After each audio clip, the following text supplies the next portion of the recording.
गया बिहार के गया में विधानसभा उपचुनाव में प्रत्याशियों के चयन को लेकर प्रशांत किशोर की जनसुराज पार्टी बुलाई गई थी बैठक में जमकर बवाल हुआ। कार्यकर्ता बेकाबू होकर आपस में भिड़ गए और रखी बैठक में कुर्सियां तोड़-फोड़ कर हंगामा मचाने लगे। प्रशांत किशोर के सामने ही कार्यकर्ता भड़क गए। पीके माइक से कहते रहे कि दबाव न बनाए, लेकिन उग्र हो चुके लोगों ने तोड़फोड़ शुरू कर दी। ये मामला गया कि बेलागंज विधानसभा के उपचुनाव में प्रत्याशियों के प्रचार प्रसार के घमासान से पहले जनसुराज में उम्मीदवार को लेकर हंगामा हो गया। जनसुराज ने बेलागंज से मुस्लिम प्रत्याशी को उपचुनाव में टिकट देने का ऐलान किया था। पार्टी की ओर से प्रशांत किशोर प्रेस कॉन्फ्रेंस करके प्रत्याशी के नाम की घोषणा कर रहे थे, लेकिन इससे पहले देर शाम को बेलागंज विधानसभा क्षेत्र में अल्पसंख्यक समाज की एक बड़ी बैठक हुई, जिसमें हंगामा हो गया और आपस में लोग भिड़ गए। बैठक में रखी गई कुर्सियों को तोड़फोड़ करने लगी। प्रशांत किशोर समझने की कोशिश किए लोगों को और उग्र होकर प्रदर्शन तेज कर दिए। सनोज कुमार संगम की रिपोर्ट। उसके आधार पर ये तय किया गया है कि बेलागंज से मुसलमान समाज का कोई साथी ही जनसुराज का उम्मीदवार बनेगा। और एक बार मैं अपने मुस्लिम साथियों से ये गुजारिश करूंगा कि उन सारे हिंदू भाइयों के लिए एक बार आप ताली बजाइए जिन्होंने स्वेच्छा से कहा है,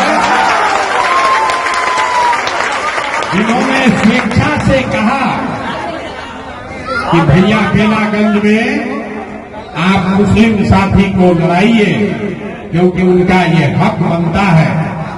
और सारे हिंदू समाज के अलग अलग लोगों ने, चाहे वो कुशवाहा हो, भूमिहार हो, अति पिछड़ा हो, दलित वर्ग के लोग हो, सब ने कहा है कि जनसुराज से भैया किसी मुसलमान साथी को चुनाव लड़ाइए, कोई दिक्कत नहीं। तो मैं चाहता हूं कि जैसे हिंदू भाइयों ने अपना दिल बड़ा किया है, तो सारे मुस्लिम साथी भी एक बार इस बात का इस्तेमाल करें कि हिंदुओं ने इस बार आपस के हिंदू मुस्लिम झगड़े में पड़ने की बात नहीं की है। एक ही बात कही है कि कोई नेक दिल आदमी जो बेलागंज में सबको जाति धर्म से ऊपर उठकर यहाँ के लोगों की खिदमत करे, ऐसा आदमी चुनकर आना चाहिए। पिछले भाई साहेब कुल यहाँ पर पांच साथियों ने अपनी अपनी उम्मीदवारी पेश करी है। पहले उम्मीदवार के तौर पर अमजद साहब का नाम,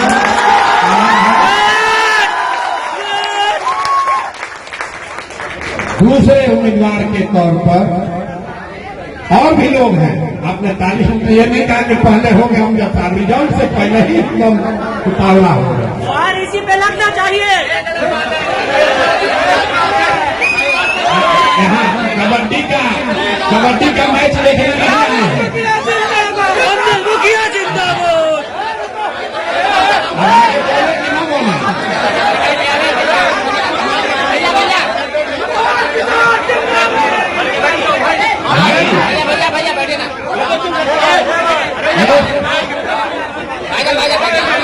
दूसरे उम्मीदवार के तौर पर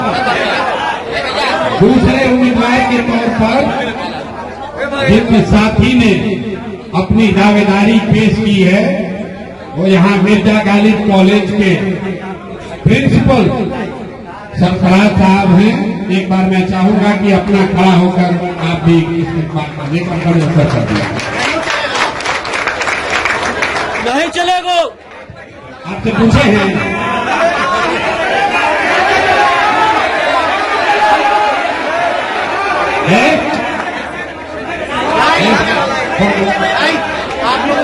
देखिए, ये जनसुराज का महफिल है, ये जनसुराज का मजलिस है। इत्मीनान से सुनिए और इसके ईमानदारी पर शुद्धता और इसके प्रोसेस को उंगली मत उठाइए। परिणाम सुने बगैर नारा लगाओगे तो गड़बड़ कर जाएगा। शांति से बैठिए। आप हम पर दबाव नहीं बना सकते। यहाँ ना आपके पैसे का जरूरत है, ना आपकी संख्या की जरूरत है, ना प्रशांत किशोर जिंदाबाद का नारा लगता है, ना हम अपने नाम का झंडा लगाते हैं। एक ही झंडा है, महात्मा गांधी का झंडा। एक ही झंडा है, बिहार को सुधार देता। आप लोग सुनते हैं टिकट बिक गया 2 करोड़ में। हम आपको मन से यहाँ घोषणा कर रहे हैं, जो आदमी भी अभी चुनकर यहाँ तय किया जाएगा, गरीब से गरीब घर का भी अगर बच्चा चुन कर आएगा, उसको जन चुनाव अपने खर्चे पर चुनाव होगा। धैर्य रखिए 5 मिनट, सुन तो लीजिए कि कौन कौन लोग हैं। बैलेट पेपर देखने से पहले ही बूथ लूटने पहुंचे। तीसरे साथी के नाम पर, तीसरे प्रत्याशी के तौर पर या संभावित उम्मीदवार के तौर पर मैथमेटिक्स के बहुत बड़े विद्वान और मिर्जा गालिब कॉलेज में ही प्रोफेसर, आप अपना एक बार परिचय। प्रोफेसर खिलाफत, मैं नाम बता रहा हूं, खिलाफत हुसैन साहब का भी नाम सामने रखा गया है। चौथे संभावित उम्मीदवार के तौर पर जिनका नाम कंसिडरेशन में रखा गया, मैं ये भी घोषणा करना चाहता हूं कि 2 बरस से हम लोग ये कोशिश कर रहे थे कि वो जन सुराज में आए। यहां पर एक स्कूल चलाने वाले हमारे साथी मुस्तकीम साहब, इनका नाम भी आया है और इन्होंने 2 बरस तक ये कहा कि नहीं, हमको चुनाव नहीं लड़ना। लेकिन अभी जब ये कहा गया कि भाई ये प्रक्रिया ओपन है, ट्रांसपेरेंट है, तो इन्होंने भी अपना नाम दिया है कि अगर सबकी सहमति होगी तो मैं भी हो सकता हूं। तो एक मुस्तकीम साहब हो गए, एक प्रोफेसर खिलाफत साहब हो गए, एक सरफराज साहब हो गए और एक अमजद भाई हो गए। इसके अलावा 2 लोगों ने अपनी दावेदारी और पेश की थी, जिन्होंने वापस कर लिया है। वो है एक मुखिया जी, दानिश जी, खड़े होकर एक बार इनका भी स्वागत कर लीजिए कि सब लोग एक होकर वोट दें। इसके लिए इन्होंने अपनी दावेदारी अमजद साहब के पक्ष में वापस ली।